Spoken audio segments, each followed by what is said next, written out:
Hello students, इस video में हम ठोसों का द्रव में विलयन टॉपिक पढ़ने वाले हैं। यानी यहाँ पे हम ऐसे विलयन के बारे में पढ़ेंगे जिसमें विलायक द्रव होगा और विलेय पदार्थ ठोस होगा। यानी ठोस जो है वो द्रव में विलेय होगा। तो सबसे पहले हम ये देखेंगे कि किस प्रकार से ठोस जो है द्रव में घुलते हैं। यानी यहाँ पे हम घुलन की क्रियाविधि को देखेंगे।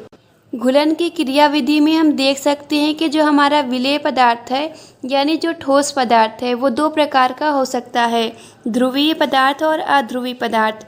तो हम देखते हैं कि ध्रुवीय पदार्थ ऐसे पदार्थ होते हैं जिसमें धनावेश और ऋणावेश उपस्थित होते हैं, जैसे कि आयनिक यौगिक होते हैं। वहीं अध्रुवीय पदार्थ ऐसे पदार्थ होते हैं जिसमें किसी भी प्रकार का आवेश उपस्थित नहीं होता है। तो हम देखते हैं कि आयनिक पदार्थ और अध्रुवीय पदार्थ दोनों की ही द्रव में जो घुलने की विधि है यानी जो घुलन की क्रिया विधि है दोनों ही अलग अलग है। तो इन दोनों को हम अलग अलग पढ़ेंगे। तो हम देखते हैं कि जो आयनिक पदार्थ की द्रव में घुलने की विधि है उस विधि को हम कहते हैं विलायक संकरण विधि। तो फर्स्ट में हम देखेंगे विलायक संकरण द्वारा घुलन। विलायक संकरण द्वारा घुलन विधि में हम देखते हैं कि जो हमारे पास विलेय पदार्थ होता है यानी जो ठोस होता है और जो विलायक होता है यानी जो द्रव होता है, दोनों के बीच एक आकर्षण बल कार्य करता है, जिसकी वजह से विलेय पदार्थ जो होता है वो विलायक में घुल जाता है। इस विधि को ही हम विलायक संकरण विधि कहते हैं। अब आगे अगर हम देखते हैं कि जो हमारे पास द्रव पदार्थ है वो द्रव अगर जल हो तो ये विधि जो है जलयोजन विधि कहलाती है। यानी हम देख सकते हैं कि अगर विलेय पदार्थ आकर्षण के कारण विलायक में घुल जाता है तो विधि होगी विलायक संकरण विधि, और अगर विलायक जल होगा तो यही विधि कहलाएगी जलयोजन विधि। अब आगे हम एक उदाहरण लेके समझेंगे कि किस प्रकार से NaCl जो एक आयनिक यौगिक है वो जल में घुल के विलयन बनाता है। यानी यहाँ पे हम इसके घुलन की विधि देखेंगे।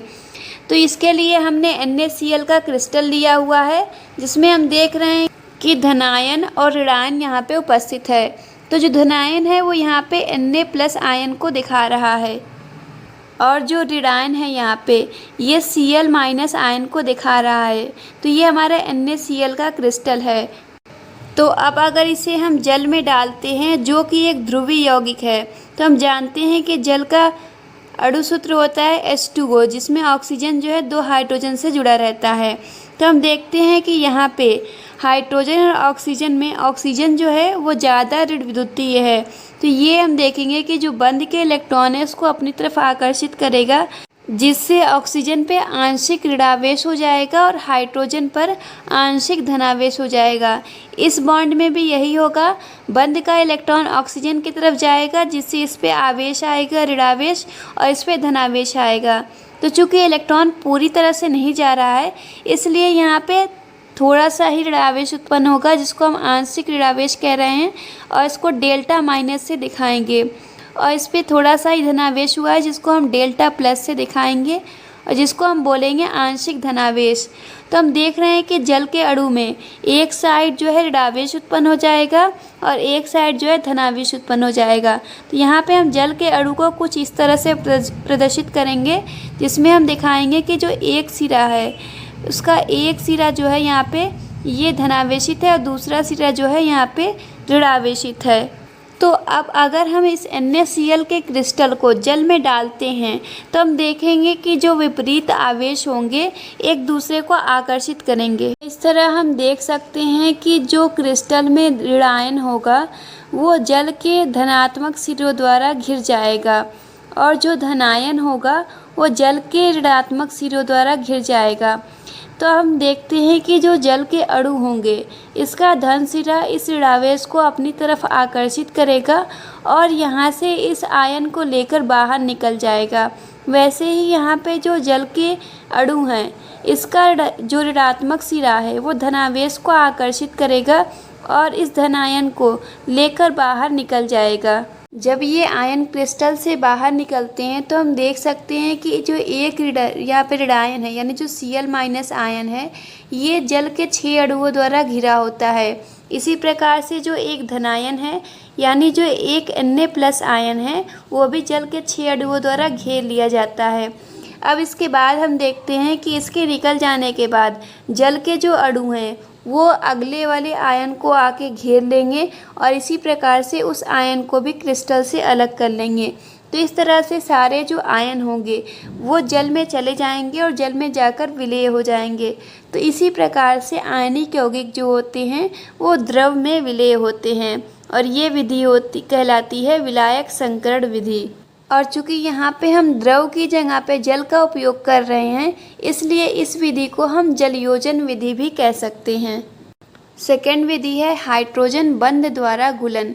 तो इस विधि में हम देखते हैं कि जो हमारा विलेय पदार्थ है, अगर वो एक अध्रुवीय पदार्थ है जैसे कि चीनी है, ग्लूकोज है या यूरिया है, तो हम देखते हैं कि ये पदार्थ भी जल में विलेय होते हैं। जबकि हम जानते हैं कि ये पदार्थ आयनिक यौगिक नहीं है। तो आयनिक यौगिक नहीं होने के बावजूद ये जल में क्यों विलय हो जाते हैं, इसको हम हाइड्रोजन बंध द्वारा घुलन से समझेंगे। इसको समझने के लिए हमने एक उदाहरण लिया हुआ है सुक्रोज का, C12H22O11। सुक्रोज यानी इसको हम चीनी भी कहते हैं। तो इसमें हम देखते हैं कि ये जो सुक्रोज है यानी जो चीनी होता है वो जल में विलय होता है। तो ये किस प्रकार से विलय होता है उसकी विधि को हम देखेंगे। तो जो सुक्रोज होता है उसमें हम जानते हैं कि बहुत सारे हाइड्रोक्सिल समूह होते हैं यानी OH समूह होते हैं। तो यहाँ पे हम सुक्रोज का एक भाग बनाएंगे। तो इसके लिए हम यहाँ पे एक OH समूह बना रहे हैं। OH समूह को हम कुछ इस तरीके से बना रहे हैं। तो यहाँ पे हम देख रहे हैं कि ऑक्सीजन की 2 संयोजकता है, एक हाइड्रोजन से जुड़ी है और एक मान लेते हैं आगे किसी और से जुड़ेगी। तो सुक्रोज में ये कार्बन से ही जुड़ेगा। तो कार्बन से ये जुड़ गया है। अब चूँकि कार्बन की 4 संयोजकता है तो बाकी 3 संयोजकताएँ भी जो है वो कहीं और से पूरी हो जाएंगी। तो ये हमने सुक्रोज अणु का एक अंश लिया है। अब अगर हम सुक्रोज के अणु को जल में विलय करते हैं तो अब जल का यहाँ पे एक अणु लेते हैं। जल का अणु सूत्र होता है H2O। तो यहाँ पे हमने H2O को लिखा है। तो इसमें हम देखते हैं कि यहाँ पे जो बंध है, बंध में हम देखते हैं कि हाइड्रोजन की तुलना में ऑक्सीजन अधिक ऋण विद्युतीय है। तो इस तरह से हम देखते हैं कि बंध के इलेक्ट्रॉन को ऑक्सीजन अपनी तरफ आकर्षित करेगा, जिससे ऑक्सीजन पे जो है ऋणावेश उत्पन्न हो जाएगा और हाइड्रोजन पे आंशिक धनावेश उत्पन्न हो जाएगा। इसी प्रकार से इस बंध में भी होगा, इलेक्ट्रॉन ऑक्सीजन की तरफ आएगा, ऑक्सीजन पे माइनस चार्ज बढ़ेगा और हाइड्रोजन पे जो है आंशिक धनावेश उत्पन्न हो जाएगा। इसी प्रकार से सुक्रोज में भी होगा। तो यहाँ पे हम देखते हैं कि इन दोनों बंध में ऑक्सीजन जो है वो अधिक ऋण विद्युतीय है। तो ये बंध के इलेक्ट्रॉन को अपनी तरफ आकर्षित करेगा और इस पे आंशिक ऋणावेश और हाइड्रोजन पे आंशिक धनावेश आ जाएगा। अब हम देख रहे हैं कि ये जो आंशिक ऋणावेश है और इसका जो आंशिक धनावेश है एक दूसरे को आकर्षित करेगा। तो इससे इनके बीच में एक दुर्बल बंध बन जाएगा। तो इस प्रकार से इन दोनों अणुओं के बीच बना हुआ जो दुर्बल बंध होगा, सुक्रोज और जल के अणु के बीच जो ये बंध बनेगा, उस बंध को ही हम हाइड्रोजन बंध कहते हैं। और ये जो बंध है, इस बंध की वजह से ही हम देखते हैं कि जो सुक्रोज है वो जल में विलय हो जाएगा। इसी प्रकार से सुक्रोज के सभी अणु जल के अणुओं के साथ बंध बना देंगे और उसमें विलय हो जाएंगे। तो यहाँ पे हमने घुलन की क्रियाविधि पढ़ी है। अब आगे हम देखेंगे कि ठोस की द्रव में विलयता क्या है। ठोस की द्रव में विलयता को समझने के लिए यहाँ पे हमने एक फिगर लिया हुआ है। तो इस फिगर में हमने एक विलयन लिया हुआ है जिसमें हम द्रव की निश्चित मात्रा ले रहे हैं और इस द्रव में हम ठोस पदार्थ डाल रहे हैं। तो अगर हम ठोस पदार्थ डाल रहे हैं तो हम देखेंगे कि ये द्रव में विलय होने लगेगा। लेकिन अगर हम इसमें डालते जाएंगे तो एक कंडीशन ऐसी आएगी कि ठोस की जो मात्रा है अब उससे और अधिक अगर हम डालेंगे तो वो द्रव में विलय नहीं होगा। यानी ठोस की एक अधिकतम मात्रा होगी जो इस द्रव की निश्चित मात्रा में विलय होगी। तो ठोस की ये अधिकतम मात्रा जो द्रव की इस निश्चित मात्रा में विलय होगी, इस ठोस की इस द्रव में विलयता कहलाती है। यहाँ पे एक कंडीशन और है कि हमको ताप को नियत रखना होगा, क्योंकि अगर हम ताप को बढ़ाएंगे तो हम जानते हैं कि ताप बढ़ाने पे ठोस की विलयता जो है बढ़ जाएगी, ठोस और अधिक विलय हो सकेगा। और ताप को घटाने पे विलेयता घटती है। तो इसलिए अगर हम विलेयता देख रहे हैं तो पहले हम ताप को नियत करेंगे, फिर ताप को फिक्स करने के बाद ही हम देखेंगे कि इसकी निश्चित मात्रा में कितना अधिकतम ठोस विलेय हो सकता है। इसकी अधिकतम मात्रा ही इस द्रव के लिए ये विलेयता कहलाएगी। तो परिभाषा के रूप में हम इसे लिख सकते हैं कि नियत ताप पर द्रव के निश्चित मात्रा में घुलित ठोस की अधिकतम मात्रा को उस ठोस की द्रव की निश्चित मात्रा में, मतलब कि इसी मात्रा में विलेयता कहलाएगी। तो ठोस की विलेयता तो कहलाएगी, लेकिन इसी मात्रा में, इसकी मात्रा को कम या अधिक करने पे इसकी जो विलेयता है वो भी परिवर्तित हो जाएगी। तो ये ठोस की द्रव में विलेयता की परिभाषा थी। अब आगे हम देखेंगे कि इसकी विलेयता जो है ये किन किन चीज़ों से प्रभावित होती है। विलेयता को प्रभावित करने वाले पहले कारक में है विलेय व विलायक की प्रकृति। तो विलेय यानी जो हमने यहाँ पे ठोस पदार्थ लिया हुआ है, और विलायक यानी जो हमने यहाँ पे द्रव पदार्थ लिया हुआ है, इनकी प्रकृति कैसी है, विलेयता इस पर निर्भर करती है।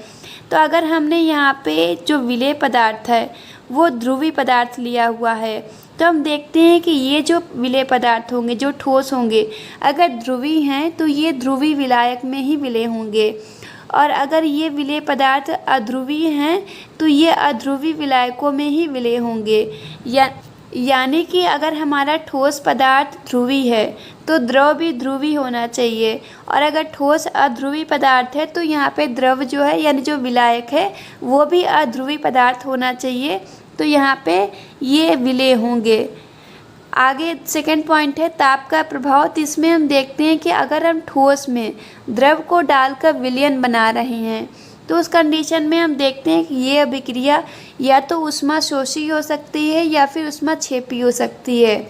तो हम देखते हैं कि अगर हमारी अभिक्रिया ऊष्माशोषी है तो हमें ताप को अधिक रखना होगा, तभी विलेयता बढ़ेगी।